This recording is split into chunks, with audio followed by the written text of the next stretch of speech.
भागवत सार की श्रृंखला में 10वें स्कंद के 45वें अध्याय पर चर्चा है। इसका शीर्षक है कृष्ण के द्वारा गुरु के पुत्र का उद्धार या गुरु के पुत्र को वापस लाना। तो इसके पहले श्लोक को पढ़ेंगे, कृपया आप सब दोहराइए। श्री शुक उवाच पितरा उपलब्धार्थो विदित्वा पुरुषोत्तमः मां भूदिति निजां माया तथा न जनमोहिनीम्। श्रीशुक उवाच पितरा उपलब्धार्थो विदित्वा पुरुषोत्तमः मां भूदिति निजां माया तथा न जनमोहिनीम्। श्रीशुक उवाच पितरा उपलब्धार्थो विदित्वा पुरुषोत्तमः मां भूदिति निजां माया तथा न जनमोहिनीम्। श्रीशुक उवाच पितरा उपलब्धार्थी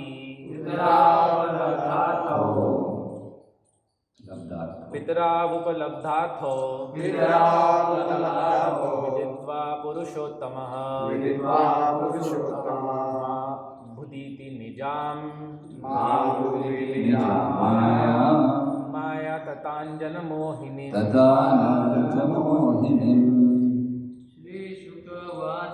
श्रीशुक उवाच पितरा उपलब्धार्थो विदित्वा पुरुषोत्तमः मां भूदिति निजां माया तथा न जनमोहिनीम्। श्री शुक उवाच शुकदेव गोस्वामी ने कहा पितरौ माता पिता ने उपलब्ध अनुभव करने के बाद अर्थो भाव ईश्वर के रूप में उनका वैभवशाली पद विदित्वा जानकर पुरुषोत्तम परम पुरुष ने मां भूत इति ऐसा नहीं होना चाहिए निजा अपनी माया को तथा विस्तार किया जन भक्तगण को मोहिनी मोहने वाली। इसका अनुवाद इस प्रकार से है। शुकदेव गोस्वामी ने कहा, यह जानकर कि उनके माता पिता उनके दिव्य ऐश्वर्य से अवगत हो चुके हैं, भगवान ने यह सोचा कि ऐसा नहीं होने दिया जाना चाहिए। अतः उन्होंने अपने भक्तों को मोहने वाली अपनी योग माया का विस्तार किया। तात्पर्य, यदि वसुदेव तथा देवकी कृष्ण को सर्वशक्तिमान ईश्वर के रूप में देख लेते तो पुत्र के रूप में कृष्ण के प्रति उनका प्रबल प्रेम नष्ट हो जाता। कृष्ण ऐसा नहीं चाहते थे। वे तो उनके साथ वात्सल्य रस का आनंद लेना चाह रहे थे, जैसा कि श्रील प्रभुपाद प्रायः इंगित किया करते थे। यद्यपि हम सामान्यतः ईश्वर को परमपिता के रूप में सोचते हैं, किंतु कृष्ण भावनामृत में हम भगवान की लीलाओं में प्रवेश करके उनके माता पिता का अभिनय करके उनके प्रति अपने प्रेम को प्रगाढ़ बना सकते हैं। श्री विश्वनाथ चक्रवर्ती ठाकुर संकेत करते हैं कि जन शब्द का भक्तों के रूप में किया जा सकता है, जैसा कि जन शब्द का अर्थ भक्तों के रूप में किया जा सकता है, जैसा कि भागवत के श्लोक दीयमानां न गृह्णाति विना मत् सेवनम जना में आया है। उनके अनुसार जन का माता पिता के रूप में भी अर्थ किया जा सकता है, क्योंकि जन शब्द जन धातु से बना है, जिसका अर्थ है जन्म देना। इस अर्थ में जैसा कि जननी या जनक जनकों में है, जन मोहिनी से सूचित होता है कि भगवान अपनी अंतरंग शक्ति का विस्तार करना चाह रहे थे, जिससे वसुदेव तथा देवकी पुनः उन्हें अपने प्रिय पुत्र की भांति प्यार कर सके। हरे कृष्णा। तो अभी तक हम लोग सुन चुके हैं कि कैसे कंस का वध हुआ, कल चर्चा की थी, और श्री कृष्ण ने अपने माता पिता को जेल से छुड़ाया, बंदी गृह से। और फिर अब कल हमने सुना था कि जैसे ही उनके माता पिता के चरण स्पर्श किए श्री कृष्ण ने, वे लोग हाथ जोड़कर खड़े हो गए, ऐश्वर्य भाव में आदर देते हुए, ये जानते हुए कि ये तो पूर्ण पुरुषोत्तम भगवान हैं, क्या करना चाहिए, इनको आलिंगन करें, ये ना करें, खड़े रहें। तो ऐसे अवस्था में वो खड़े रहे वहाँ पर। तो अब जब श्री कृष्ण ने देखा, तो अब जब श्री कृष्ण ने देख लिया कि इनके अंदर ये ऐश्वर्य भाव आ गया, ये तो अपना पुत्र नहीं मान रहे हैं। कृष्ण आशा कर रहे थे कि जैसे ही चरण स्पर्श करेंगे, गोद में उठाएंगे, आलिंगन करेंगे, लेकिन कुछ नहीं। तो इसीलिए यहाँ इस श्लोक में हम लोग देखते हैं कि कृष्ण ने अपनी योग माया का प्रभाव भक्तों पर किया। वो माया जो भक्तों को प्रभाव करती है, जो भक्त नहीं है उनको महामाया प्रभाव करती है, जो भक्त है उनको योग माया प्रभाव करती है, जिसके प्रभाव में वे कृष्ण को अपना पुत्र, अपना प्रेमी, अपना सखा मान सकते हैं। तो ऐसे वो कार्य करते हैं। तो श्री कृष्ण ने पहले 11 श्लोकों में इस अध्याय के अपने माता पिता को सांत्वना दी है कि किस तरह हम लोग दूर थे इत्यादि। और फिर 12वें श्लोक से आगे वो वर्णन करते हैं 19वें श्लोक तक कि किस तरह सुखदेव गोस्वामी वर्णन करते कि श्री कृष्ण ने उग्रसेन को राजा बनाया मथुरा का। कंस को तो मार दिया था, और कंस ने उग्रसेन को भी बंदी बना रखा था, तो उनको राजा बनाया। और फिर आगे वर्णन करते हैं कि अब राजा तो बना दिया, और फिर आगे 20 से 25 श्लोक में वर्णन है कि नंद महाराज को कैसे सांत्वना दी उन्होंने कि ठीक है, आपको वापस जाना है। और फिर आगे के श्लोकों में 26 से लेकर 36 तक कृष्ण बलराम अध्ययन करने जाते हैं सांदीपनि मुनि के आश्रम में।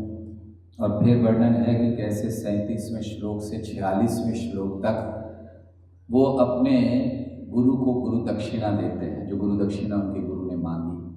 और अंतिम विभाग इस अध्याय का है कि दक्षिणा देने के बाद फिर गुरु संतुष्ट होकर उनको गुरुकुल से वापस भेज दें। तो ऐसे ये पूरा अध्याय है, बड़ा सुंदर अध्याय है, बहुत से निर्देश इस पूरे अध्याय में हैं। समय अनुसार थोड़ा थोड़ा चर्चा हम लोग करेंगे। तो जब श्री कृष्ण ने ये अपनी योग माया का प्रभाव किया, और फिर उन्होंने अपने माता पिता से बात करनी प्रारंभ की, बहुत नम्रता से। वर्णन है कि सर झुकाकर, हाथ जोड़कर वो अपने माता पिता से बात कर रहे हैं, और वो कहने लगे कि हमारे कारण आपको इतना कष्ट हुआ, जेल में डाला, कंस ने कष्ट दिया, बेड़ियों में रखा, केवल हमारे कारण, क्योंकि हम लोगों से कंस को वैर था, तो हमारे कारण आपको बहुत कष्ट हुआ है। और केवल वो कष्ट नहीं जो आपने कारागृह में सहा, आपने हमारे बाल्यपन का जो आनंद लेना था वो भी नहीं दिया। माता पिता के लिए वो एक बहुत बड़ा आनंद होता है जब बच्चा बड़ा छोटा सा होता है और वो बड़ी लीलाएं करता है, बच्चों की लीलाएं, तो वो बड़ा आनंद का विषय है। स्वाभाविक बड़ा अच्छा लगता है कि क्या किया बच्चे ने। आजकल तो लोग पूरा उसका वीडियो बना कर रखते हैं, फिर बड़ा होता है तो दिखाते हैं कि देखो जब तुम छोटे थे तो क्या करते थे। तो माता पिता को बड़ा आनंद आता है। तो श्री कृष्ण ने कहा कि आप में वो सारे जो आनंद हैं, हमारी वजह से आपको वो आनंद भी नहीं मिले। और इतना ही नहीं कि आपको नहीं मिले, हम भी वो जो बचपन में होता है कि माता पिता का हमको प्रेम मिलता है या माता पिता बहुत लाड प्यार करते हैं, वो भी हमें भी नहीं मिला। अर्थात आपसे नहीं मिला, वहाँ तो मिला बहुत सारा, लेकिन आपसे नहीं मिला। तो वो भी नहीं मिला। तो ऐसे वो कहने लगे कि हमारा जो जीवन था ऐसे ही चला गया और आपका हम कुछ कर नहीं पाए, आपको हम कुछ मदद नहीं कर पाए, सेवा नहीं कर पाए, आनंद नहीं दे पाए, ऐसे श्री कृष्ण कहने लगे। तो श्री कृष्ण का जो समय था, बचपन का समय, जैसे हम सब जानते हैं कि जब जन्म हुआ या जब भगवान गोकुल में प्रकट हुए तो करीब 3 साल और 4 महीना वे वहाँ महावन में रहे थे। 3 साल और 4 महीना उन्होंने वहाँ लीला की, फिर वृंदावन चले गए और वृंदावन में 6 वर्ष की आयु तक रहे। 6 वर्ष और 8 महीना की आयु थी जब तक वो वृंदावन में रहे। और फिर उसके बाद बाकी का सारा समय नंदग्राम में बिताया। तो नंदग्राम में वो करीब 10 वर्ष और 7 महीने की उम्र तक रहे। फिर उसके बाद वो मथुरा चले गए और मथुरा में करीब 18 वर्ष रहे। तो 10 साल की उम्र, करीब 28 साल के होंगे जब मथुरा को उन्होंने त्यागा, 28 वर्ष से थोड़ा सा अधिक। और फिर बाकी का समय उन्होंने द्वारका में बिताया। तो कृष्ण ने सबसे अधिक समय द्वारका में बिताया, वृंदावन में सबसे कम समय बिताया, लेकिन वृंदावन की लीलाएं सबसे ज़्यादा प्रसिद्ध है। वृंदावन में सबसे कम समय 10 साल करीब, 18 साल मथुरा और फिर बाकी के इतने सारे साल उन्होंने, करीब 90 साल कहना चाहिए, ज़्यादा है, 100 साल करीब या 90-100 साल के बीच में 125 वर्ष तक भगवान रहे, तो उन्होंने द्वारका में बिताया। तो श्री कृष्ण अब अपने माता पिता की ओर देखकर उनको सांत्वना दे रहे हैं। तो वो कहते हैं, माता पिता का गुणगान करते हैं, अर्थात कुछ 2-3 श्लोकों में माता पिता के महत्व को वो कहते हैं। तो वो कहते हैं कि माता पिता व्यक्ति को शरीर देते हैं और इसीलिए उनके ऋण को चुकाया नहीं जा सकता। अगर जीवन भर भी उनकी सेवा की जाए तो भी उनके ऋण को नहीं चुका सकते, माता पिता के ऋण को, जिन्होंने ये शरीर प्रदान किया है। और वो कहते हैं कि अगर कोई पुत्र क्षमता रखता है सेवा करने की माता पिता की और सेवा नहीं करता उनकी, तो वो कहते हैं कि उसको मृत्यु के बाद नरक प्राप्ति होती है और नरक में जाकर अपने ही मांस को खाना पड़ता है। श्री कृष्ण कह रहे हैं माता पिता की सेवा नहीं करें तो नरक की प्राप्ति होती है। तो श्री कृष्ण कहते हैं कि ये होना चाहिए। और वो कहते हैं कि जिसकी भी क्षमता है उसे कुछ लोगों को सहयोग या कुछ लोगों को ध्यान रखना चाहिए। जैसे वो कहते हैं कि जो माता पिता जो पूर्ण रूप से आश्रित हैं जिन बच्चों पर, उनका ध्यान जरूर रखना चाहिए, या फिर जो पत्नी है उसका ध्यान रखना चाहिए, छोटे बच्चे हैं उनका ध्यान रखना चाहिए, आध्यात्मिक गुरु हैं उनका ध्यान रखना चाहिए। ये कर्तव्य है व्यक्ति का। या फिर कोई ब्राह्मण जो आपकी शरण लेने आया है उसको कभी नकारना नहीं चाहिए। भगवान कहते हैं अगर ऐसा कोई व्यक्ति करता है, क्षमता होते हुए भी इन लोगों की रक्षा नहीं करता, इनका ध्यान नहीं रखता, तो वो कहते हैं कि वो जीते हुए भी मृत व्यक्ति के समान, अगर वो ये कार्यों को नहीं करता। तो इसीलिए वो कहते हैं कि हमें क्षमा कर दीजिए, हम आपकी सेवा नहीं कर पाए। भगवान क्षमा मांग रहे हैं अपने माता पिता से। तो यहाँ पर प्रश्न आता है कि माता पिता की सेवा का इतना गुणगान भगवान ने किया, नरक में जाएंगे अगर नहीं करें, मृत व्यक्ति के समान हैं। तो फिर हम लोग कई बार देखते हैं कि लोग संन्यास लेते हैं, वैराग्य लेते हैं, माता पिता की सेवा को त्याग देते हैं, तो क्या फिर उन्हें भी पाप लगता है? निश्चित पाप लगता है। किसी भी कारण से अगर हम माता पिता की सेवा को त्यागते हैं तो निश्चित पाप लगता है। तो फिर क्या किसी को भगवान की सेवा के लिए माता पिता को नहीं त्यागना चाहिए, या अन्य किसी कारण के लिए? अन्य किसी कारण के लिए बिल्कुल नहीं त्यागना चाहिए। भगवान की सेवा के लिए त्यागने में पाप लगता है या नहीं? पाप लगता है, निश्चित लगता है। अगर हम भगवान की सेवा के लिए भी माता पिता की सेवा को त्यागते हैं तो पाप लगता है। और इसीलिए श्री कृष्ण कहते हैं अहम त्वाम सर्व पापेभ्यो मोक्षयिष्यामि मा शुचः, कि अगर आपने मेरे लिए ये जीवन लिया है तो अगर पाप लगा भी है तो मैं हूँ ना, अहम त्वम सर्व पापेभ्यो। और फिर हम लोग शास्त्रों में सुनते भी हैं देव ऋषि भूतात्मनाम पितृणाम न किंकरो नायम ऋणी चराजम सर्वात्मना यह शरणम शरण्यम गतो मुकुंदम परिहृत्य कर्तम, कि जितने भी कर्तव्य हैं अगर हम भगवान की शरण चले जाते हैं गतो मुकुंदम, तो फिर जितने भी हमारे कर्तव्य हैं वो स्वतः पूरे हो जाते हैं। तो इसका अर्थ क्या है? इसका अर्थ है हम वो कर्तव्यों को त्याग नहीं रहे हैं। देखिए शास्त्र के शब्दों को समझने का प्रयास कीजिए। कभी कभी हमें लगता है कि अगर हमने अपने कर्तव्यों को त्याग दिया, भगवान की सेवा कर ली, कोई गलती नहीं है। नहीं, हम अपने कर्तव्यों को त्याग ही नहीं रहे हैं। क्यों?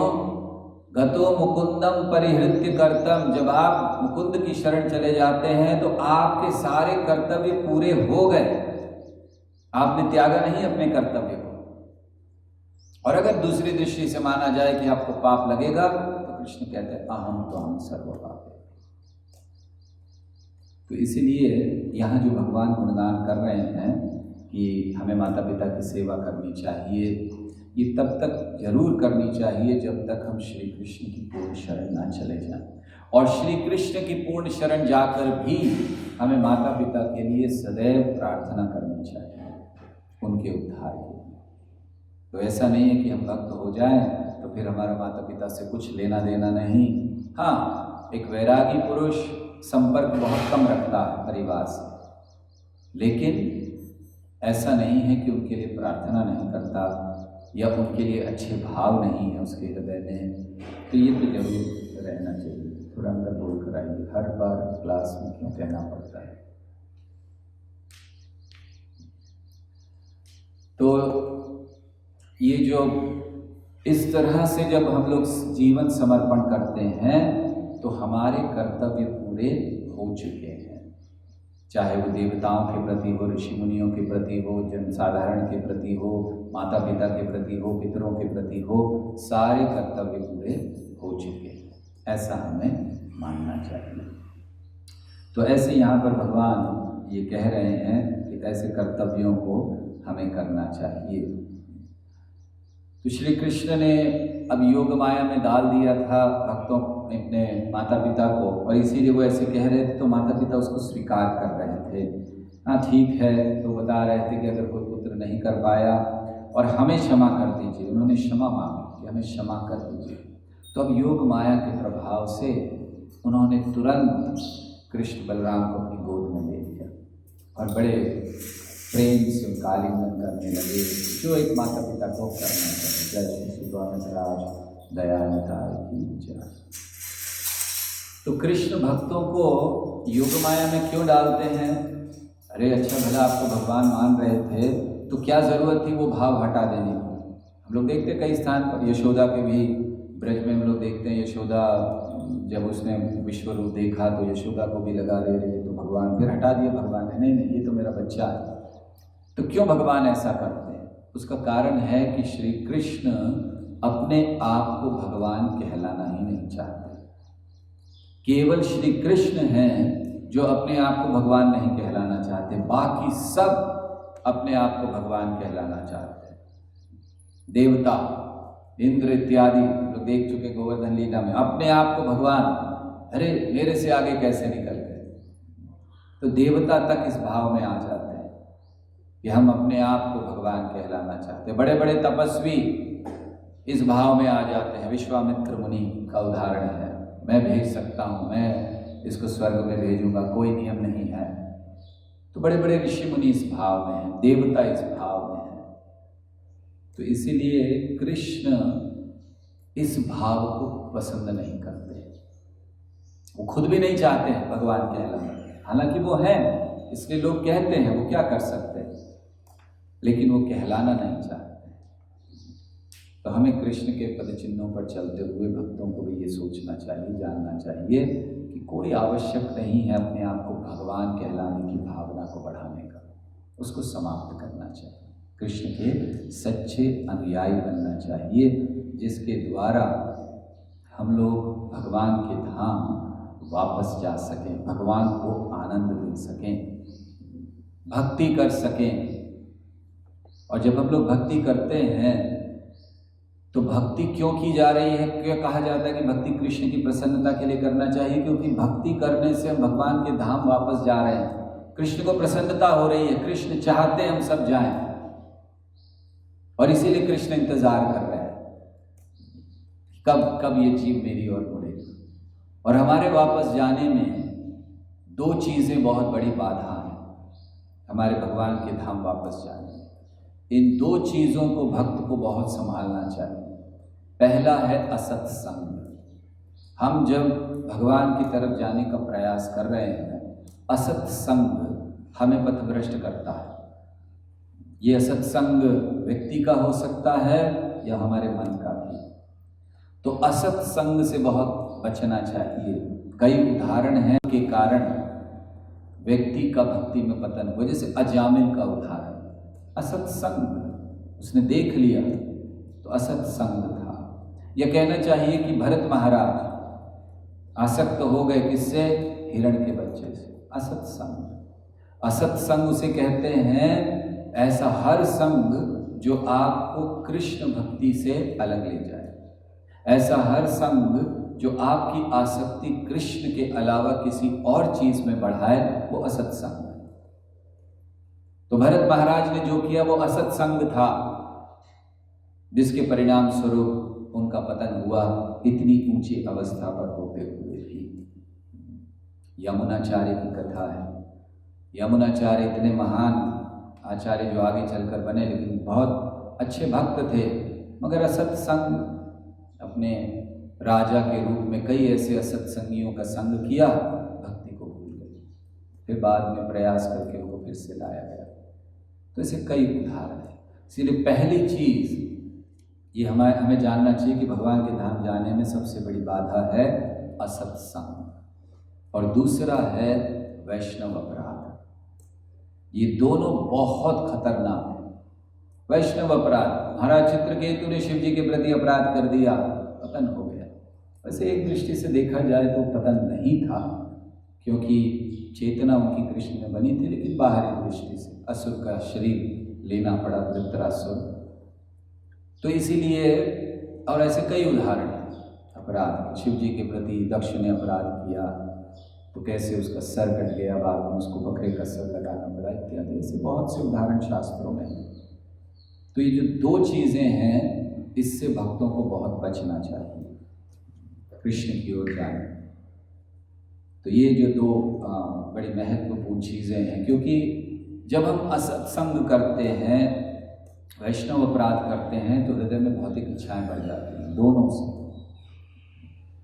इस जगत में 3 प्रकार के लोग हैं जो कभी सुखी नहीं रहते हैं।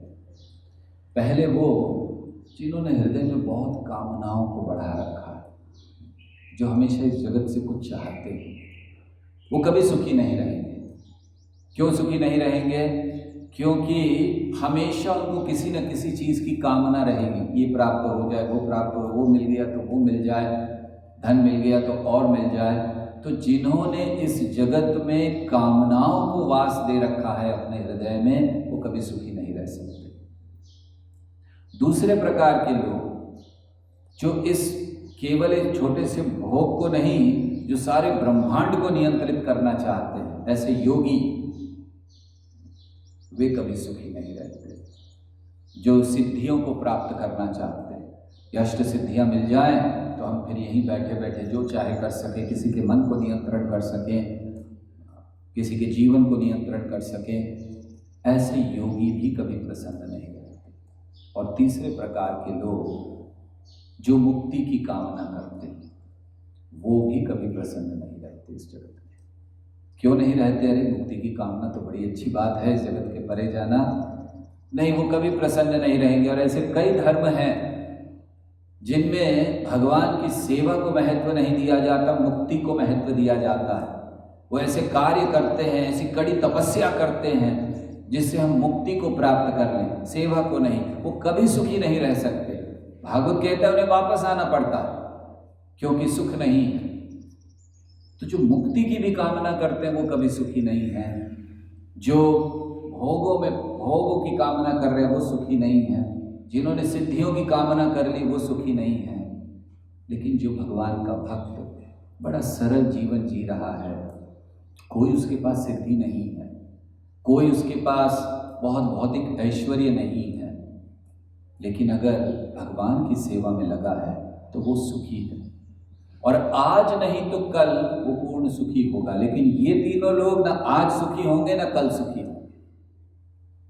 तो इसीलिए ये बहुत महत्वपूर्ण है हम जाने कि श्री कृष्ण ये व्यवस्था करते हैं भक्तों के लिए कि वो भक्ति का आस्वादन कर सकें। तो अब जब माता पिता ने बहुत अच्छी तरह से प्रेम इत्यादि कर लिया, और फिर उस समय श्री कृष्ण ने उग्रसेन को राजा बनाया कि आप राजा बनिए। तो उग्रसेन ने कहा मैं क्यों? तो उग्रसेन उम्र भी हो गई थी, और फिर स्वयं श्री कृष्ण हैं तो वो क्यों नहीं राजा बने? तो मानिए उग्रसेन ने प्रश्न किया कि भाई आप क्यों नहीं बन जाते राजा? तो भगवान कहते हैं कि हम तो बन नहीं सकते, श्राप है हमें, यदुवंशियों को श्राप है ययाति महाराज का। तो ये कथा हम लोग सब जानते हैं, ययाति महाराज की कथा, किस प्रकार ययाति महाराज को बड़ी भोग करने की इच्छा थी, और उस भोग की इच्छा में वो इतने पड़ गए कि उन्होंने शुक्राचार्य के प्रति अपराध कर दिया। शुक्राचार्य जी ने श्राप दे दिया कि तुम वृद्ध हो जाओ तो भोग ही नहीं कर पाओगे। तो उनको बड़ा दुख हुआ, उन्होंने क्षमा याचना की, और फिर ययाति महाराज को कहा कि ठीक है, अगर तुम्हारे पुत्रों में से कोई भी एक पुत्र तुम्हें अपनी युवावस्था दे देगा तो तुम युवक हो जाओ, वो उसको बुढ़ापा लेना होगा और तुम युवक हो जाओ। तो ययाति महाराज सोच रहे थे मेरे तो सब लायक बच्चे हैं। तो वो आए यदु महाराज के पास, उनके बड़े पुत्र यदु महाराज के पास, उनसे कहा। तो यदु महाराज ने इतनी भर्त्सना की उनकी, उन्होंने कहा ऐसे काम के लिए, काम वासना की पूर्ति के लिए आप ऐसे कार्य करना चाहते हो? उन्होंने बिल्कुल मना कर दिया।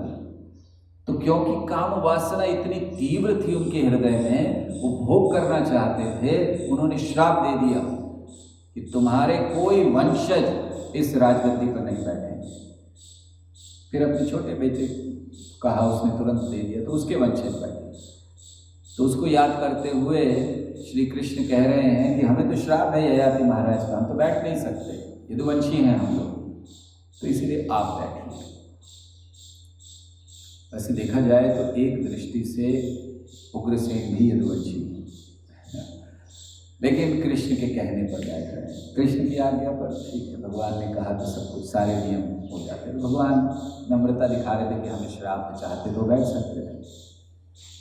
तो फिर मानो उग्रसेन ने सोचा कि ठीक है, अगर आप मुझे बिठा देंगे तो बहुत सारे लोग हैं, आक्रमण करेंगे, मैं कैसे संभालूंगा?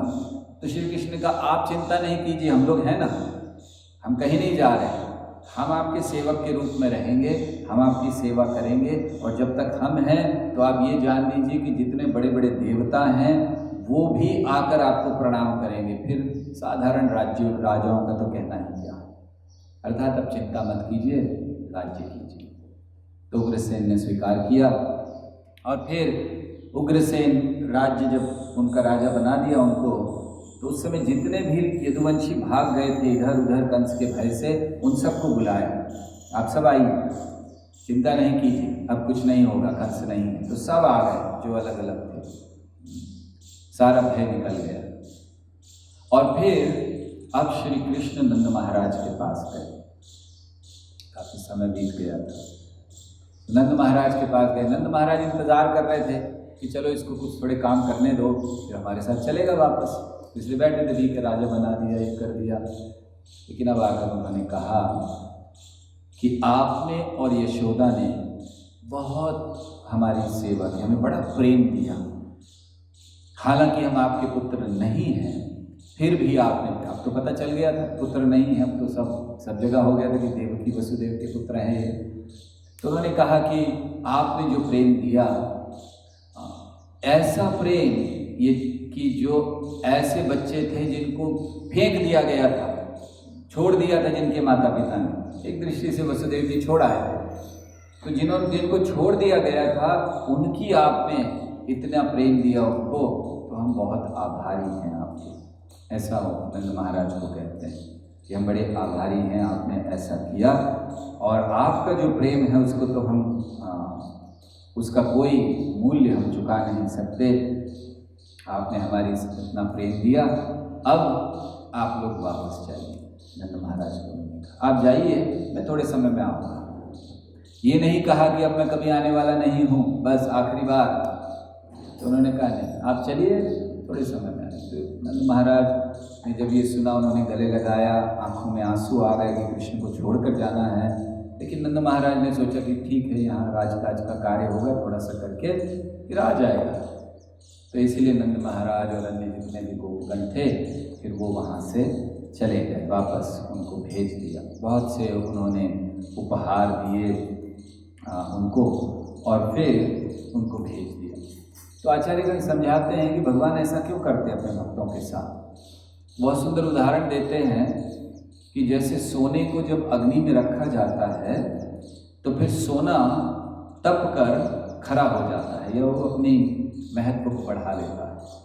इसी तरह जब श्री कृष्ण भक्तों को विरह की अग्नि में रखते हैं, या विप्रलंब भाव में या विरह की अग्नि में रखते हैं, तो उससे जो भक्त की भक्ति है वो बड़ी तीव्र हो जाती है। तो कृपा करते हैं भक्तों पर जब वो विरह भाव को प्रदान करते, विप्रलंब भाव श्री कृष्ण। तो श्री कृष्ण इसलिए ऐसा करते हैं। तो ये विप्रलंब भाव है, ये हम देखते हैं कि जब भी भगवान आते हैं इस भाव को प्रकट करते हैं। ऐसा नहीं है कि ये विप्रलंब भाव केवल कृष्ण लीला में है। रामचंद्र जी भी आए तो कहा जाता है कि मूल कारण रावण का वध करना था, लेकिन अगर देखा जाए तो उन्होंने अपनी लीलाओं से इस विरह भाव को अधिक प्रकट किया। अयोध्यावासी बहुत प्रेम करते थे, चले गए छोड़कर। वहीं पर वर्णन है कि रात को सब रुके हुए थे उनके साथ, भगवान नदी पार करके चले गए, विप्रलंब भाव प्रकट किया। सीता देवी के साथ उन्होंने वन में गए तो सीता का हरण हो गया, वापस आए तो फिर सीता को भेजना पड़ा वन में उन्हें, किसी के कहने पर। लोग निंदा कर रहे थे। कई बार लोग कहते हैं भगवान राम ने अच्छा नहीं किया। दरअसल भगवान राम ने सीता देवी के मान सम्मान को बनाए रखने के लिए किया कि लोग उनकी निंदा नहीं करें, दुनिया को पता चल जाए कि सीता कितनी शुद्ध है। तो भगवान राम ने विप्रलंब भाव, विरह भाव को प्रकट किया। श्री कृष्ण आए, ब्रजवासियों को छोड़ा, विरह भाव प्रकट किया। चैतन्य महाप्रभु आए, उन्होंने अपने भक्तों को छोड़ा, संन्यास ले लिया, विरह भाव में उन्होंने उनको डाला। तो ऐसे हर स्थान में हम देखते हैं भगवान जब भी आते हैं तो इस चीज़ को महत्व देते हैं कि ये जो विरह भाव है, दो भाव होते हैं भक्ति में, एक मिलन और एक विरह।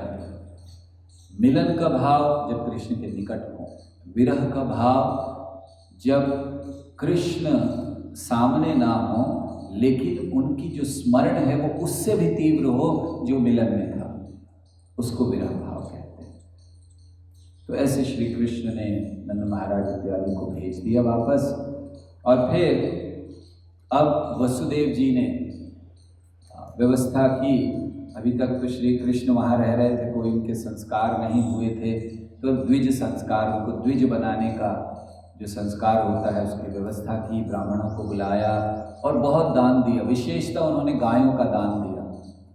सुखदेव गोस्वामी कहते हैं कि जब कृष्ण का जन्म हुआ था तो उन्होंने गायों को दान दिया था मन से, उन गायों को जिनको कंस ने चुरा लिया था। जब कंस ने इनको बंदी बना लिया तो उनकी सारी गायों को चुरा लिया था, सब संपत्ति ली। तो फिर भी उन्होंने दे दिया दान, उस समय नहीं था मन में, लेकिन अब उन्होंने उसका स्मरण करते हुए विशेष, अब कंस से सारी गायें वापस आ गई थी, उन गायों को उन्होंने दान किया, 10,000 गायों को, जो श्री कृष्ण के जन्म के समय वसुदेव जी ने की थी। तो ऐसे उन्होंने गायों का दान किया। और फिर श्री कृष्ण ने आगे ब्रह्मचर्य का व्रत लिया। ये उन्होंने गर्ग मुनि से स्वीकार किया, मतलब औपचारिक रूप से वो ब्रह्मचारी बने, ब्रह्मचर्य व्रत का वो पालन करेंगे। और फिर अब उन्होंने सोचा कि अब ब्रह्मचर्य व्रत का पालन, अब शिक्षा लेनी है, गुरुकुल जाना है। तो सांदीपनी मुनि के आश्रम में वो गए, जो अवंती में है, अर्थात इस समय उज्जैन में है। तो वहाँ ज्ञान लेने के लिए तो सांदीपनी मुनि ने उन्हें ज्ञान दिया। और ऐसे वर्णन है कि 64 कलाओं को उन्होंने 64 दिनों में सीख लिया। उन सारी सीख ही नहीं लिया, उसको बड़ी अच्छी तरह से उन्होंने पालन किया। तो ऐसे श्री कृष्ण ने वहाँ पर उज्जैन में अपनी शिक्षा पूरी की। और अब जब शिक्षा पूरी हो गई तो स्वाभाविक है कि गुरु दक्षिणा देनी होती है। गुरु से जब ज्ञान लिया तो दक्षिणा देनी चाहिए। तो श्री कृष्ण ने अपने गुरु से पूछा कि बताइए क्या गुरु दक्षिणा हम आपको दे सकते हैं। तो उनके गुरु जानते थे कि इनकी क्या शक्ति है, कौन है ये। तो उन्होंने अपनी पत्नी से विचार विमर्श किया कि क्या दक्षिणा मांगे, ऐसी मांगे जो केवल ये दे सकते हैं, ऐसा कुछ नहीं मांगे जो वैसे भी हमें मिल सकता है। तो उन्होंने फिर चर्चा करके ये सोचा कि कुछ समय पहले हमारे पुत्र की मृत्यु हो गई। वो गए थे तट पर, जल के तट पर, वहाँ पर और फिर उनको ले लिया गया समुद्र में। तो पता नहीं क्या हुआ, तो वो उसकी मृत्यु हो गई है। तो अब उसको वापस लाने के लिए कहा जाए, ये काम कृष्ण कर सकते हैं, कोई कर नहीं सकता। तो उन्होंने कृष्ण बलराम से कहा कि हम आपकी शक्ति को जानते हैं और अगर आप हमें कुछ देना चाहते हैं तो हमारे उस पुत्र को वापस ले आइए। श्री कृष्ण का अभी कोई चिंता नहीं, चल दिए, तुरंत आए समुद्र के तट पर। और वहाँ पर उन्होंने जैसे ही आए, श्री कृष्ण तट पर आए, बस इतना ही वर्णन है कि तट पर श्री कृष्ण आए, तुरंत जो अधिष्ठाता देव हैं वो बाहर आ गए। उन्होंने प्रार्थना की, बताइए क्या कर सकते हैं, आप यहाँ आए हैं मेरे तट पर, क्या सेवा कर सकते हैं। श्री कृष्ण ने कहा हमारे गुरु का लड़का दे दो, बच्चा आपने ले लिया है। उसने कहा मैंने नहीं लिया, मेरी इतनी हिम्मत मैं आपके गुरु के बच्चे को ले लूँ, मैंने बिल्कुल नहीं लिया। अच्छा फिर किसने लिया?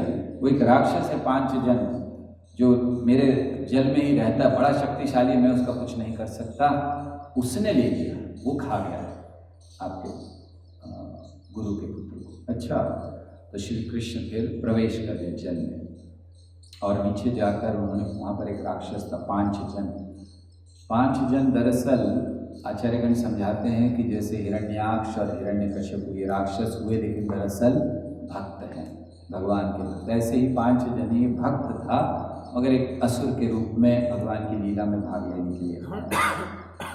तो 5 जन वहाँ पर था, भगवान ने उसका वध किया। उसने अपने शरीर के चारों ओर एक शंख प्रकट कर लिया था, एक शंख बना लिया था। तो भगवान ने जब उसको मार दिया, उस असुर को जिसका नाम था 5 जन, फिर उस शंख को ले लिया जो भगवान का शंख है, 5 जन्य। तो क्या प्रश्न आता है कि इससे पहले उनके पास ये शंख नहीं था 5 जन्य? इस लीला में नहीं था, अभी तक नहीं था, अब मिला।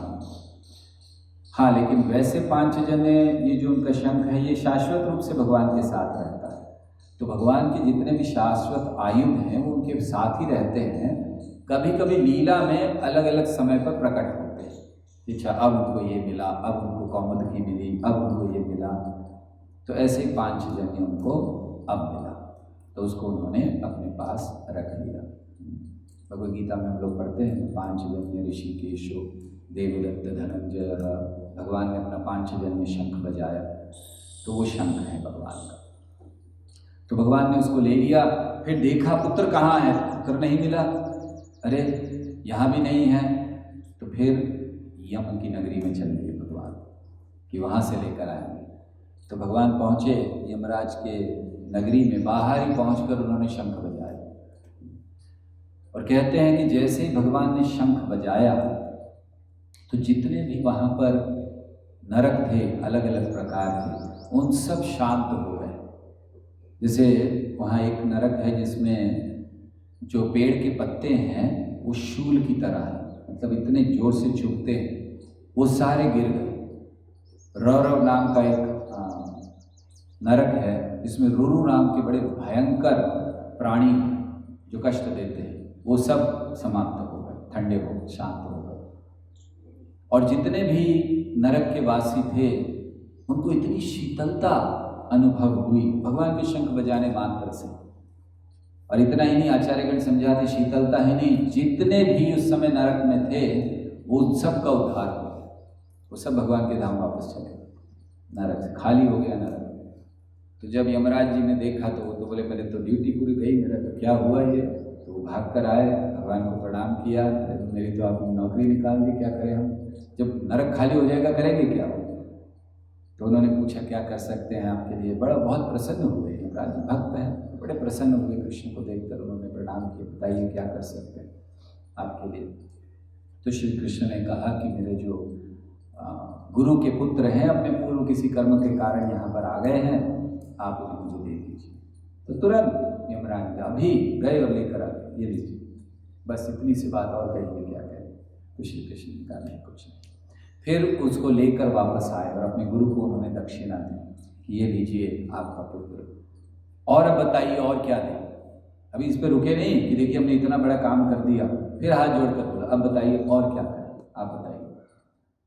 तो उस समय गुरु इतने प्रसन्न हो गए क्योंकि ऐसा उपहार तो उन्हें कोई नहीं दे सकता था।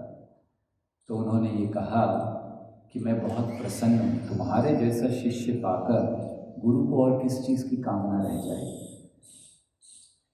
तो यहाँ दो बातें बड़ी महत्वपूर्ण हैं। पहली, हमें अपने गुरु को वो गुरु दक्षिणा देनी चाहिए जो अन्य कोई नहीं दे सकते। अर्थात क्या अर्थ है, ऐसी कौन सी चीज़ है जो हम गुरु को दे सकते जो अन्य कोई नहीं दे सकता। बहुत सारे लोग दे रहे हैं, हम लोग थोड़ा धन देते हैं, बहुत सारे लोग दे रहे हैं, हम लोग कुछ कार्य करते हैं, बहुत सारे लोग कर रहे हैं।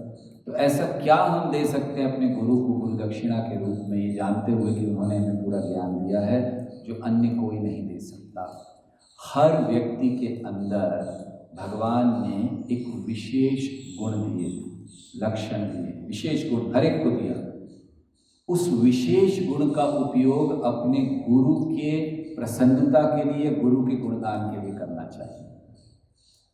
जो भी हमारे अंदर कला है, बुद्धि है, ज्ञान है, सेवा भाव है, सब जो है उसको हमें गुरु को देना चाहिए। तो वो आप में विशेष है, हर एक व्यक्ति में, हर एक जीव में भगवान ने विशेष दिया। हम पहचानते नहीं इस समय, तो गुरु की कृपा से वो भी पहचान सकते हैं। तो जो भी हमारे अंदर सर्वोत्तम चीज़ हो, जो भी हमारे अंदर सर्वोत्तम क्षमता हो, उसको हमें गुरु की सेवा में लगा देना चाहिए। और दूसरा, कार्य ऐसे करने चाहिए जिससे गुरु ये कह सकें कि आप जैसा शिष्य पाकर गुरु और किसी चीज़ की कामना नहीं करें। जैसे भक्ति सिद्धांत सरस्वती ठाकुर ने ये सोचा होगा जब प्रभुपाद जी जैसा उनको शिष्य मिला, और प्रभुपाद ने भी सोचा जैसे उनको उनके शिष्य मिले। तो ऐसे हमें बनना चाहिए। गुरु परंपरा का सही अर्थ ये, गुरु परंपरा का अर्थ केवल इतना नहीं है एक गुरु का शिष्य दूसरा शिष्य इत्यादि।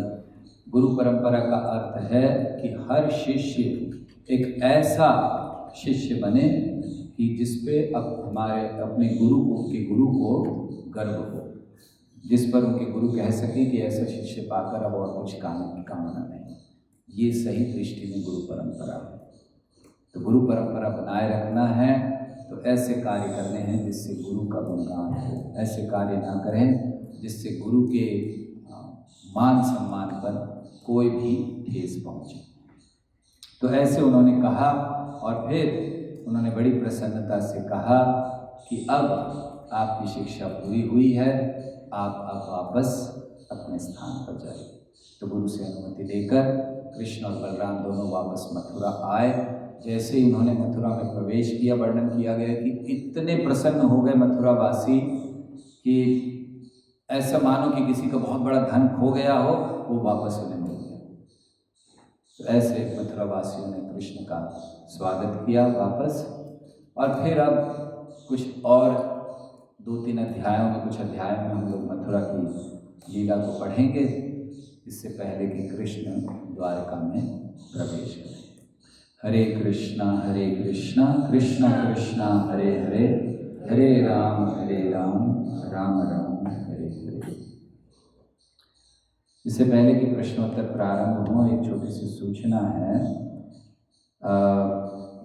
मंदिर से जुड़े हुए कुछ भक्त ये प्रहलाद स्कूल चलाते हैं, बच्चों को कुछ शिक्षाएं देते हैं, और पिछले कुछ समय से वे लोग कुछ प्रतियोगिताएं भी कर रहे हैं बच्चों की।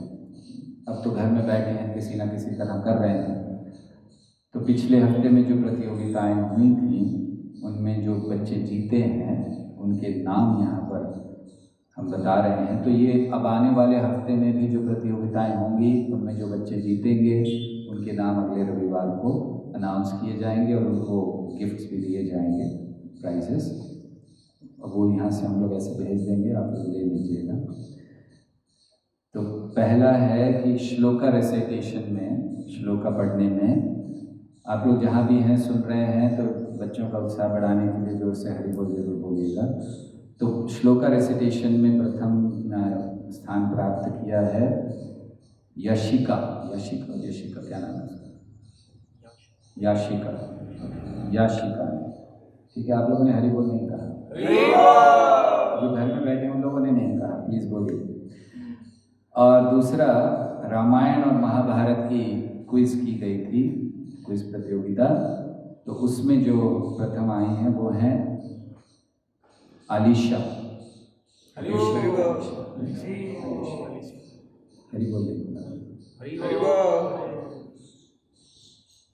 शेष कोई प्रश्न है किसी के? तो जैसे हम सुनते हैं कि भगवान हमें प्रोग्राम्ड लवर नहीं बनाना चाहते हैं, कि भगवान कर सकते हैं ऐसा, बट वो हमें प्रोग्राम्ड लवर नहीं बनाना चाहते। तो हम यहाँ पे देखते हैं कि ऐश्वर्य भाव का जो प्रेम का व्यक्त होता है वो एक अलग तरीके से होता है। तो जब भगवान अपनी योग माया से कवर कर देते तो isn't it just like programme parents? प्रश्न ये है कि भगवान ये नहीं चाहते कि हम एक रोबोट की तरह या एक प्रोग्राम्ड लवर बने कि भगवान ने सब व्यवस्था कर दी, बस हम प्रेम करे जा रहे, हमारे कोई जो स्वतंत्रता है, जो हमारा भाव है, हम उसको नहीं प्रकट करें। तो जब भगवान अपने भक्तों को इस योग माया में डाल देते हैं तो क्या ये प्रोग्राम लवर नहीं है? बिल्कुल नहीं। इसका कारण ये है कि उन लोगों का भाव है वही प्रेम का, वो उनका मूल भाव है, वात्सल्य भाव है जो भी है, लेकिन वो ऐश्वर्य भाव से ढक जाता है तो भगवान उसको हटा देते हैं। मतलब जीव का मूल भाव प्रकट हो सके। प्रोग्राम नहीं कर रहे हैं भगवान। प्रोग्राम किसको कर सकते हैं? जिसका वात्सल्य भाव नहीं है उसको उन्होंने वात्सल्य भाव में डाल दिया, वो प्रोग्राम हो गया। अब उसका तो भाव ही नहीं है, वो साख्य भाव में है, बट आप उसको प्रोग्राम करके वात्सल्य भाव से उसको प्रोग्रामिंग करें। ये इनका मूल भाव है। कभी कभी ऐश्वर्य से ढकता है तो भगवान उसको हटा देते हैं। दरअसल जब कहा जाता है कि भगवान योग माया के प्रभाव में डाल देते हैं तो उसको इस तरह समझना है कि जो माया या ऐश्वर्य का प्रभाव हो रहा है उसको हटा दिया उन्होंने, ताकि अपने मूल भाव में स्वतंत्रता से प्रेम कर सके, उस वात्सल्य भाव को प्रकट कर सके। तो हर एक के लिए नहीं, हर एक को जैसे साक्षी को तो उसको सखा के रूप में, उसको अन्य रूप में, तो प्रोग्रामिंग नहीं है। क्यों? क्योंकि मूल भाव को प्रकट करने के लिए जो भाव आ गए हैं टेम्परेरी, उसको भगवान हटा रहे हैं। तो इसलिए प्रोग्राम नहीं कर रहे हैं, उल्टा डीप्रोग्रामिंग कर रहे हैं कि अगर कुछ प्रोग्राम आ गया है उसको हटा दिया जाए। ठीक है। इस भौतिक जगत में भी हम देखते हैं कि प्राइम मिनिस्टर कितना भी बड़ा क्यों, उनकी माता के ऊपर कभी ऐश्वर्य का प्रभाव नहीं पड़ता कि ठीक है होगा प्राइम मिनिस्टर। तो एक एक्सपेक्ट किया जाता है कि शुद्ध जो वात्सल्य है, शुद्ध साख्य है, उसमें इवन पता भी हो कि ही सुप्रीम पर्सनैलिटी ऑफ गॉड, हमें क्या फर्क पड़ता है। तो ये भाव केवल वृंदावन में देखा जाता है, जो कि जिसको जैसे अर्जुन ने जब कृष्ण के विश्व रूप को देखा तो ऐश्वर्य भाव से ढक गया, लेकिन जो ब्रज के भक्त हैं सखा इत्यादि, उन्होंने क्या क्या नहीं देख लिया। कृष्ण ने इतना मारा, ब्रह्मा जी आके पूजा कर रहे हैं, सब देख लिया, लेकिन कभी ऐश्वर्य नहीं। तो ये ब्रज के भक्तों की विशेषता भगवान ने रखी है। और केवल ब्रज में, बाहर ब्रज के सारे भक्तों को ऐश्वर्य भाव आ सकता है। कारण उसका कि वो वैसे भी ऐश्वर्य भाव दास तो हैं ही, मूलतः तो हम लोग सब दास हैं, तो वो भाव आ सकता है। तो भगवान ने ब्रज के भक्तों को श्रेष्ठ बताने के लिए, उनका महत्व बताने के लिए इस चीज़ को ब्रज तक रखा है। ब्रज के भक्तों को कभी नहीं आता ऐश्वर्य भाव। उनके ग्वाल बाल देखो, ठीक है कर लिया, चलो लाइन में खड़े हो जाओ, वो देखते नहीं है कि ये तो भगवान ने इसकी पूजा करनी है। तो इसीलिए ये सही है कि आना नहीं चाहिए, लेकिन साधारणता में इस जगत में आ जाता है। जैसे मान लीजिए कि कोई व्यक्ति प्रधानमंत्री है, भले उसकी माँ का वो भाव रहेगा, लेकिन वो पब्लिक में कैसे उसके साथ आचरण करेगी? वो ऐसे आचरण नहीं करेगी जैसे घर में करती है। पब्लिक में वो बड़े ध्यान से यहाँ आएगा, बैठेंगे, उठाइए, सब करेंगे, उसको देख के प्रधानमंत्री हैं। हाँ, जब वो अंदर अकेले में जाएगी, मान लीजिए अकेले में माता से, अपनी मदर माँ से मिल रहे हैं, तब वो हो सकता है सर पर हाथ फेरे या जो भी करे, कि पब्लिक में वो थोड़ा संभालते हैं। तो ऐश्वर्य भाव यहाँ भी देखा जाता है कि थोड़ा बहुत रहता है, ऐसा नहीं है कि नहीं होता, लेकिन ब्रज के भक्तों में बिल्कुल नहीं होता। ठीक है, ओके, और कोई प्रश्न? हाँ जी। मतलब जो है ये विरह भाव की बहुत श्रेष्ठता बताई जाती है, लेकिन अगर हम लोग के रूप में देखें तो जो है हम लोगों को भी भक्ति में जो होता है वो विरह भाव के भक्ति करने को कहा जाता है। लेकिन गोपियों के लिए जो है आसान नहीं था कि गोपियाँ या फिर जो है भक्तों के लिए, उनके लिए आसान था क्योंकि उन्होंने कृष्ण को देख लिया था, और फिर जब उनसे वो दूर चले गए तो उनका जो है स्मरण, उनकी लीलाओं का स्मरण, ये सब जो है बहुत तीव्र हो गया और उनके लिए आसान होगा। और लेकिन हम लोग अभी मिले ही नहीं है, ना कोई रियलाइजेशन है, ना कुछ है, बस जो थोड़ा बहुत अचानक सुना है उससे कैसे। पहला चीज़, गोपियों के लिए सरल नहीं था, क्योंकि हमने अभी देखा नहीं है, मिले नहीं हैं हम लोग।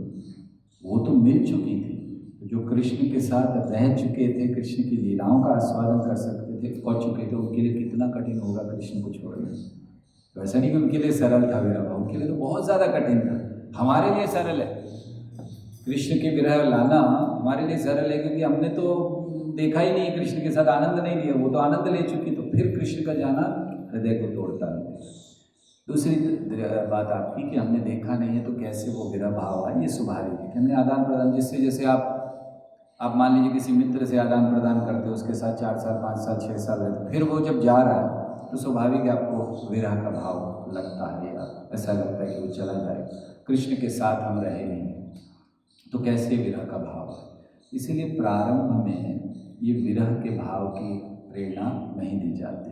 प्रारंभ में हम रहे, प्रारंभ में हमें हृदय को शुद्ध करने की प्रेरणा दी जाती है। जप करना, कथा सुनना, ये इसके लिए है कि हम अपने हृदय को शुद्ध करें। शुद्ध हृदय में, शुद्ध हृदय क्या है? शुद्ध हृदय वो है जहाँ कृष्ण का वास है, उसको शुद्ध हृदय कहा गया। शुद्ध हृदय वो नहीं है जहाँ काम क्रोध लोभ मोह मद मत्सर्य नहीं है, वो शुद्ध हृदय नहीं है, पूर्ण शुद्ध नहीं है। पूर्ण शुद्धता किसको कहेंगे? ये शुद्ध हृदय किसको हम कहते हैं कि इसका हृदय बहुत शुद्ध है? इसके हृदय में कृष्ण है।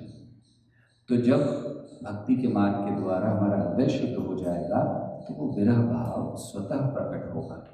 इसलिए हमें ये प्रेरणा नहीं दी जाती कि हमें जबरदस्ती उस भाव में आना है।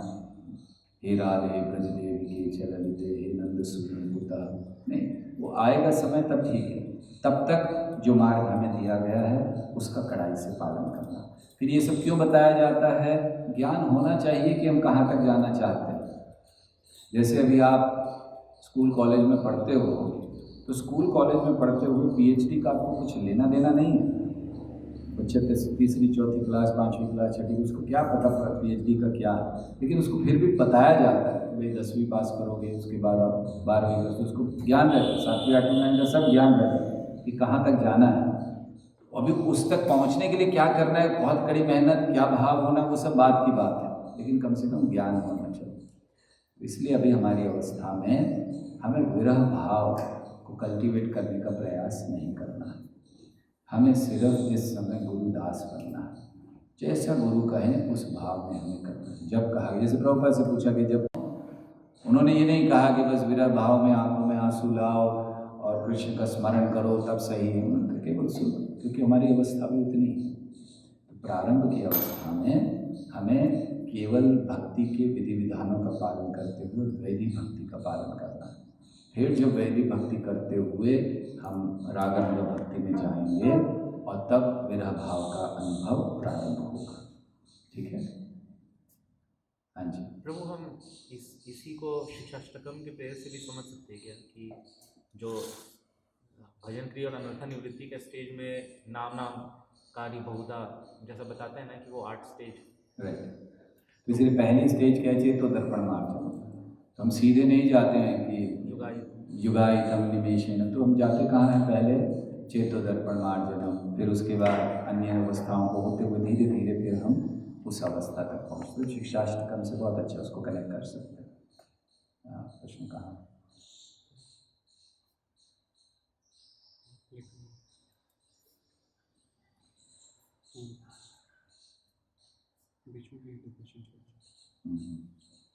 बहुत सारे क्वेश्चन ऑलरेडी आ गए।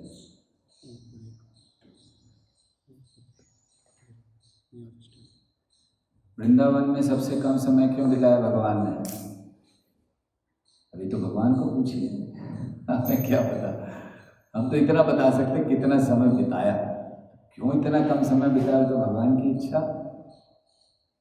पहला कारण ये है कि भगवान की इच्छा, और ये परम कारण है। उनकी इच्छा थी, उनकी इच्छा थी 18 साल बिताए, मथुरा में 18 बिताए, तो पहला कारण इच्छा।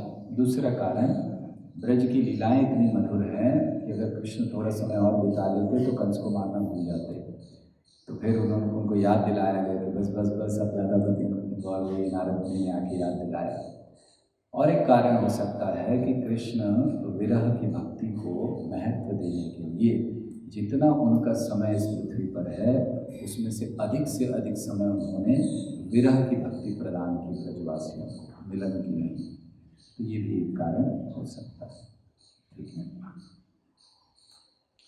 ओके। और प्रश्न है, यमुनाचार्य जी कौन थे? हमने यमुनाचार्य जी पर बहुत बार प्रवचन दिया हुआ है। यमुनाचार्य जी वैसे रामानुजाचार्य के गुरु माने जाते हैं, श्री संप्रदाय के प्रमुख आचार्य हैं, प्रमुख आचार्य में से एक हैं। तो उनके जीवन के विषय में बहुत हमने बोला हुआ है, आपको शायद मिल जाएंगे। अगर विस्तार से आपको सुनना है तो प्रवचन सुन लीजिएगा। गोकुल में नंद जी का भवन है, नंदगांव में भी है, तो वृंदावन में क्यों नहीं है, और है तो वृंदावन का कौन सा स्थान? ऐसा हुआ था कि जब वो गोकुल से आए और वृंदावन में आए तो वर्णन है कि उन्होंने एक स्थान को चुना। अभी इस समय वो छठीकरा के पास वो स्थान है। छठीकरा अगर आप लोग जाएँ वृंदावन में तो आप जानते स्थान, तो वहाँ पर चुना। उस समय जंगल था, कोई रास्ते तो थे नहीं, हाईवे बना नहीं हुआ था, दिल्ली आगरा हाईवे, तो जंगल था। तो वो वन में रहे, वनवासियों की तरह। उन्होंने बैलगाड़ियों को अर्धचंद्र आकार में वहाँ पर रखा और वो सुरक्षा के लिए, और एक तरफ पर्वत था, दूसरी तरफ ऐसे अर्धचंद्र आकार में रखा और बीच में वो लोग रहे। अर्थात आपको स्मरण होगा कि कृष्ण ने गोवर्धन लीला के समय नंद महाराज से कहा था कि हम लोग शहर में रहने वाले नहीं हैं, गांव में रहने वाले नहीं, हम वनवासी हैं। तो वे उस तरह रहते थे वहाँ पर, इसीलिए वृंदावन में कोई उनका स्थान नहीं है। नंदगांव में क्यों है? नंदगांव में गोकुल जाने से पहले भी वो स्थान था, क्योंकि वो राजा हैं तो वहाँ पर उनका महल बनाया गया था। फिर वो लोग केशी के कारण छोड़कर चले गए, वहाँ आ गए, और फिर अंत में भगवान ने केशी को भी मारा। तो इसीलिए वृंदावन में उनका महल नहीं है, लेकिन स्थान है जहाँ पर वे ऐसे बैलगाड़ियों को लगाकर वो लोग रहे थे। जब करते समय नींद को कैसे दूर रखें? आंखें खुली रखें। जब करते समय अगर नींद आ रही है तो क्या क्या करना चाहिए? पहली चीज, रात से तैयारी करनी चाहिए। रात को हम इतना खा लेते हैं कि फिर सुबह नींद आना स्वाभाविक है। भगवान का नाम इतना मधुर है कि जैसे ही जिह्वा पर आता है आंखें बंद हो जाती हैं। तो पहली चीज़ हमें ये करनी है कि हम रात से तैयारी करें, अर्थात बहुत कम खाएं, जल्दी सोएं, ताकि हम समय पर उठ सकें और सुबह के समय फ्रेश हो। दूसरी चीज़, अगर हमें आँख खुली रखनी है तो हमें प्रयास करना चाहिए कि हम हर शब्द सुन रहे हैं, क्योंकि जब शब्द सुनते नहीं हैं तो पता भी नहीं चलता कब आंखें बंद हो गई, कहाँ गए। और फिर कोई बताए भी तो आपको बड़ा गुस्सा आता है, मैं जग रहा हूँ, मैं योग निद्रा में हूँ, ये तंग मत करो। तो आंखें खुली रखने के लिए सुनना बहुत ज़रूरी है। कई बार भक्त आँख बंद करके जप करने का प्रयास करते, बिल्कुल मत कीजिए, क्योंकि फिर सोने के प्रभुपाद एक जगह पे कहते हैं कि हमने कई योगियों को आँख बंद करके ध्यान करते हुए देखा है, सब सोते हैं। प्रभुपाद कहते हैं हम लोग भी ऐसा नहीं है कि भक्त कर नहीं सकते, हम ये नहीं कह रहे कि मना है, हम ये कह रहे हैं कि जब आँख बंद करके प्रयास करते तो नींद आ जाती है, पता भी नहीं चलता कब आ गई। तो प्रयास करें आँखें खुली रखें, हो सके तो प्रभुपाद के सामने बैठें, प्रभुपाद को देखते रहें, या किसी भक्त के साथ में बैठें और उनको बोल कर कहें कि अगर मेरी आँख बंद हो जाए तो उठा देना।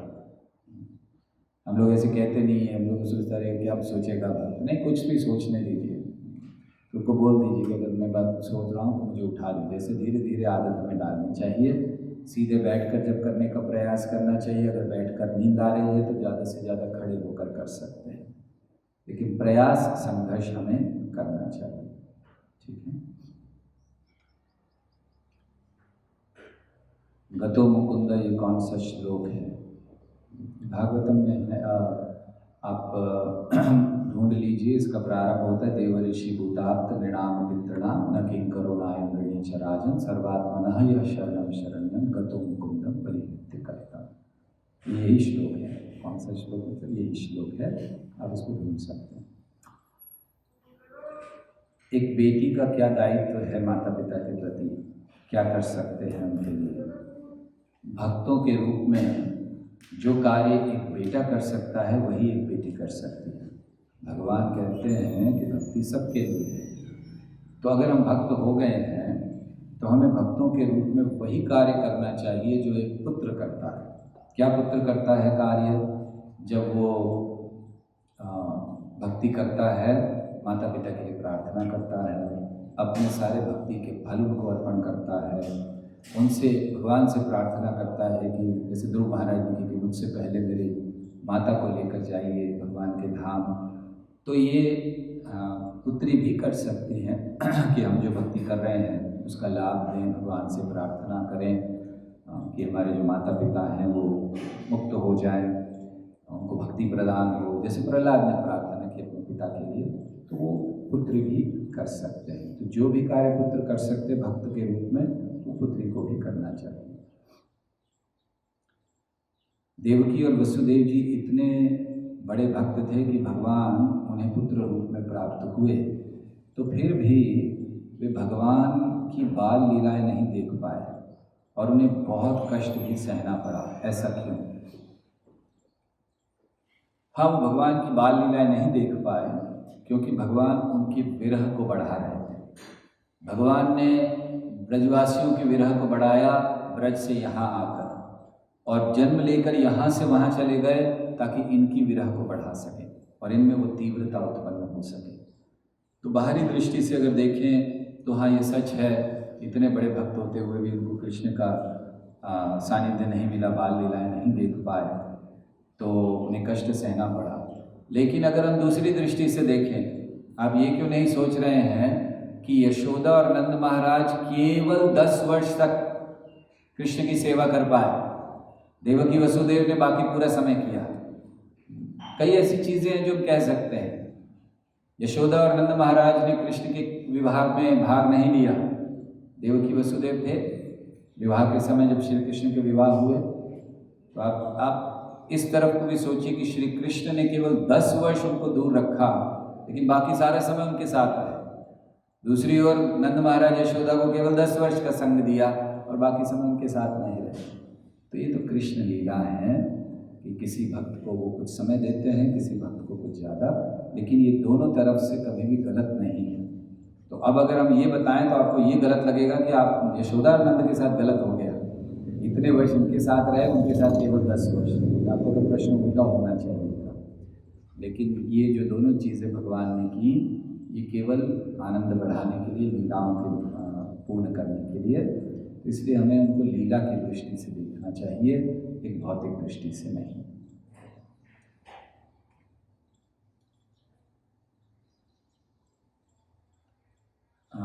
बार बार ये प्रश्न पूछते हैं सब।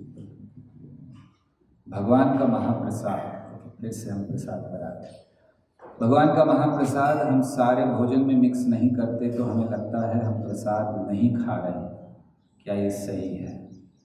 आपने बोला जो एक बार भगवान को भोग लग जाए तो दोबारा नहीं लगा सकते, तो क्या ड्राई फ्रूट्स के पैकेट्स हम रखते हैं और डेली उसमें से थोड़ा थोड़ा लगाते हैं, तो क्या ये भी गलत है? ओके, बहुत अच्छा, ठीक है। आपको अगर स्पष्ट नहीं हो रहा है, हो सकता है हमने ही स्पष्टता से समझाया नहीं होगा, गलती हमारी है, इसीलिए आपके मन में ये प्रश्न फिर से आ रहा है। पहला प्रश्न है कि जब हम भगवान के भोग में महाप्रसाद मिक्स नहीं करते हैं तो हमें लगता है कि प्रसाद नहीं खा रहे हैं, क्या ये सही है?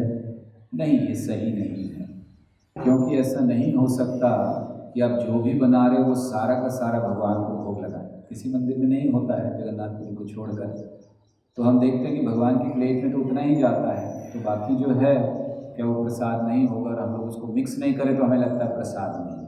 ये भावना सही नहीं है। वो महाप्रसाद है और वो प्रसाद है, वो भी प्रसाद है, कृपा है, लेकिन ये विशेष है। और जब उस महाप्रसाद को भक्त खा लेते हैं तो फिर वो महाप्रसाद हो जाता है। श्रेणियाँ हैं प्रसाद की। तो हमारा ये कहने का तात्पर्य ये था, हमने ये नहीं कहा कि आपको मिलाना नहीं चाहिए, हमने बैन नहीं किया, मना नहीं किया। हमने ये कहा कि अगर आपको विश्वास है कि भोजन जो आप भोग जो आपने लगाया भगवान को, बाकी बचा हुआ जो प्रसाद है वो फीका नहीं जाएगा, तो आप निश्चित उसमें भगवान की प्लेट का भी महाप्रसाद मिला दीजिए। आप जानते हैं कि दोनों में अंतर तो होगा, हैं दोनों प्रसाद, लेकिन अंतर तो होगा। आप जब घर पर भी बनाते हैं तो आप एक एक रोटी बनाते जा रहे हैं, तो क्या आप हर रोटी बनाकर पहले भगवान को भोग लगाकर फिर लोगों को देख कर खिलाते हैं, या 2 रोटी लगाने के बाद फिर वो आप बाकी रोटियां खाते हैं कि नहीं खाते हैं? क्या वो प्रसाद नहीं है? या हर रोटी में आप भगवान के द्वारा खाए हुए रोटी को तोड़कर टुकड़ा उसमें डालते हैं तभी उस रोटी को खाते हैं? हमें तो नहीं लगता ऐसा होता, शायद आपके घर में होता होगा, तो ऐसा तो नहीं होता है। आपके घर में 10 लोग हैं, भगवान को 2 रोटी लगती हैं, आप उन रोटियों को क्या करते हो? 10 लोगों के लिए आप 20 रोटी बनाते हो, 30 रोटी बनाते हो अलग अलग, तो हर रोटी को पहले जाके ऑफर नहीं करते कि हम भगवान की प्लेट वाला ही खाएंगे, या उसको मिलाते नहीं हैं अन्य रोटियों में, तो थोड़ा थोड़ा सबको दे दिया जाता है। इसी तरह जब हम ये मानते हैं कि वो रोटियां भी प्रसाद हैं, तो फिर बाकी चीज़ को भी मानना चाहिए कि वो प्रसाद है। लेकिन हाँ, अगर आपकी इच्छा है उसको मिलाने की तो कोई मनाही नहीं है। हमने ऐसा नहीं कहा कि बिल्कुल नहीं मिलाना चाहिए, उसको मिला दीजिए, बस इतना देखिए कि फिर वो फेंका नहीं जाए, जो भी बचे उसको समाप्त कर दीजिए, उसमें कोई गलती नहीं। दूसरा प्रश्न है कि जो एक बार भगवान को भोग लग जाए तो दोबारा नहीं लगा सकते, तो क्या ड्राई फ्रूट्स के पैकेट, ड्राई फ्रूट्स का हर दाना ये अलग फल माना जाता है। जैसे चावल के दाने हैं, अब हमने चावल की बोरी में से 1 किलो चावल निकाल कर बनाया, भोग लगा दिया, तो इसका अर्थ ये नहीं है कि सारे के सारे चावल की बोरी जो पूरी है वो प्रसाद हो गई, अब उसको भोग नहीं लगा सकते हैं।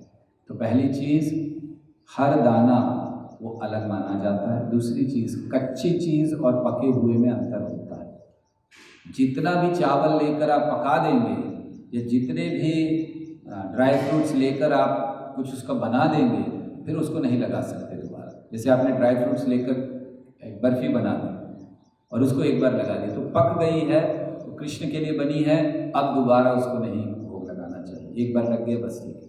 लेकिन जब तक पके नहीं हैं, जो कच्ची चीज़ें हैं जैसे ड्राई फ्रूट्स हैं, फ्रूट्स हैं, ग्रेन्स हैं, तो इनको तो हम जितना लगाते हैं बाकी का भोग जो प्रसाद नहीं माना जाता उसको भोग लगा सकते हैं। तो आप ड्राई फ्रूट्स लाते हो तो ऐसा नहीं कि आप 1 किलो काजू लेकर आए, आपने भगवान को 100 ग्राम काजू लगाया और बाकी का सारा प्रसाद हो गया, उसको नहीं लगा सकते, ऐसा नहीं है। वो अलग फल है, वो अलग और कच्चा है, तो उसको ऐसे किया जा सकता है। ठीक है, आगे प्रश्न है, हमारे समक्ष भगवान प्रकट हों तो कैसे पहचानेंगे?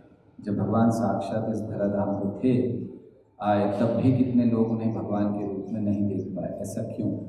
हमारे लिए तो फिर अधिक चैलेंजिंग है जब वो हमारे समक्ष नहीं है। कृष्ण को भक्ति की भरी हुई आँखों से देखा जाता है। संतः सदैव हृदयेषु विलोकयन्ति, जो संत होते हैं सदैव देखते हैं, कैसे देखते हैं? भक्ति से पूरित आँखों से, जिन्होंने प्रेमांजन यानी प्रेम का अंजन आँखों में लगाया है, प्रेमांजन चलित भक्ति विलोचनेन। तो अगर हमें कृष्ण को देखना है तो भक्ति बढ़ाइए, और उस भक्ति के आधार पर हम कृष्ण को पहचान सकेंगे। जब कृष्ण हमारे समक्ष आएंगे तो कृष्ण को अगर कृष्ण अपने आप को प्रकट ना करना चाहे तो कोई उन्हें जान नहीं सकता। अब जानन्ति मां मूढ़ा मानुषिं तनुमाश्रितं परम भावम अजानन्तो मम तो महेश्वर। तो भगवान अगर चाहें तो वो जो भगवान का रूप है वो किसी को नहीं पता चलता, भगवान छुपा लेते हैं अपने आप को। लेकिन अगर भगवान प्रकट करना चाहें तो फिर स्वतः प्रकट हो जाता। अभी हम लोग रामानंद राय के विषय में सुन रहे थे। रामानंद राय ने जैसे ही चैतन्य महाप्रभु को देखा, वो पहचान गए। तो जानते नहीं थे, कभी देखा नहीं था, तो वो पहचान गए। तो भक्ति को बढ़ाइए, अपनी आँखों में प्रेम का अंजन अर्थात कृष्ण का प्रेम, कृष्ण की सेवा को बढ़ाइए। जिस दिन कृष्ण प्रकट होंगे, अगर वो प्रकट हो रहे हैं आपके सामने, तो आपको ये भी शक्ति प्रदान करेंगे कि वो आप उनको बड़े अच्छे से देख सकें। बिल्कुल चिंता मत कीजिए। कृष्ण और राम के लिए गुरुकुल जाने की क्या आवश्यकता है? वो तो भगवान हैं, सारे ज्ञान के स्रोत हैं। सही बात है, उनको बिल्कुल आवश्यकता नहीं है। लेकिन भगवद गीता में भगवान कहते हैं कि न मे पार्थास्ति कर्तव्यम त्रिषु लोकेषु किंचन, कि हे पार्थ, तीनों लोकों में मेरे लिए कोई कर्तव्य नहीं है। स्कूल जाना है, पढ़ाई करनी है, ये करना है, काम करना, कोई कर्तव्य नहीं। फिर भी वो करते हैं। क्यों? क्योंकि वो इसलिए करते हैं कि अगर वो नहीं करेंगे तो एक अन्यों के लिए अच्छा उदाहरण नहीं प्रस्तुत होगा। तो भगवान यदि आचरति श्रेष्ठ तत्तदेवेतरो जना, भगवान एक उदाहरण प्रस्तुत करने के लिए, गुरु के महत्व को समझाने के लिए गुरु को स्वीकार करते हैं। तो ये नहीं कि उनको ज्ञान की आवश्यकता है, ज्ञान तो वो गुरु को प्रदान करते हैं। ठीक है।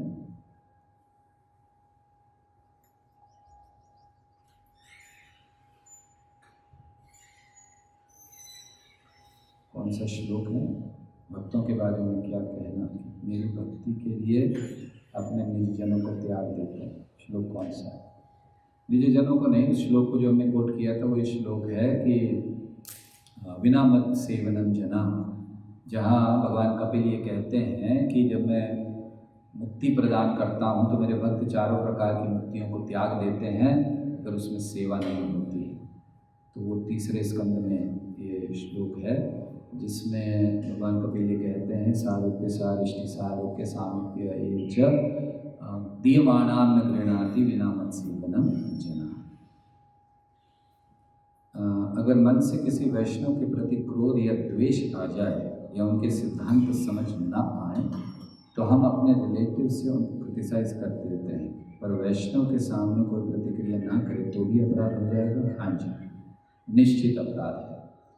अगर हमें वैष्णवों के कोई चीज़ों को समझ नहीं आ रहा है तो हमें ये मानना चाहिए कि मेरी समझ कम है। वो समझा रहे हैं ठीक है, लेकिन मेरी समझ कम है तो मुझे वो समझ नहीं आ रहा, इसलिए क्रोध द्वेष नहीं करना चाहिए और उनकी निंदा चाहे उनके समक्ष या उनके पीछे भी कभी नहीं करनी चाहिए। ये भी अपराध माना गया। ऑडियो नहीं आ रहा बोलो।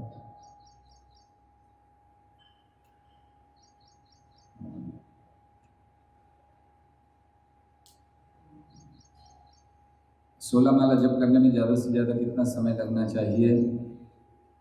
16 माला जप करने में प्राय 2 घंटे लगते हैं, क्योंकि एक माला वैसे एक माला करने का सही समय है 6 मिनट से 7 साढ़े 7 मिनट तक। तो 7.5 मिनट का भी लेंगे तो 2 घंटे 16 माला करने में लगते हैं, प्राय इतना समय। लेकिन अगर थोड़ा बहुत अधिक कम लग रहा है तो एकदम ये नहीं सोचना चाहिए हाँ बहुत ज़्यादा लग रहा है, 2 घंटे की जगह आपको 6 घंटे लग रहे हैं, 5 घंटे लग रहे हैं, तब सोचना चाहिए कि कहीं कुछ गड़बड़ है। दूध, घी, तेल, दही शुद्ध माना जाता है, तो दूध दही को अगर उस यूज़ किया है तो भोग लगा सकते हैं क्या? अगर उसको पकाया नहीं है तो भोग लगा सकते हैं, लेकिन अगर आपने उसको पका लिया है तो फिर भोग नहीं लगता उसका। तो आपने दूध को बॉईल कर लिया और 1 गिलास भगवान को लगा दिया तो फिर से उसको नहीं लगा सकते हैं। हाँ, जब तक बॉईल नहीं हुआ है, कच्चा दूध है, आप उसको इस्तेमाल कीजिए, कोई चिंता नहीं। ठीक है।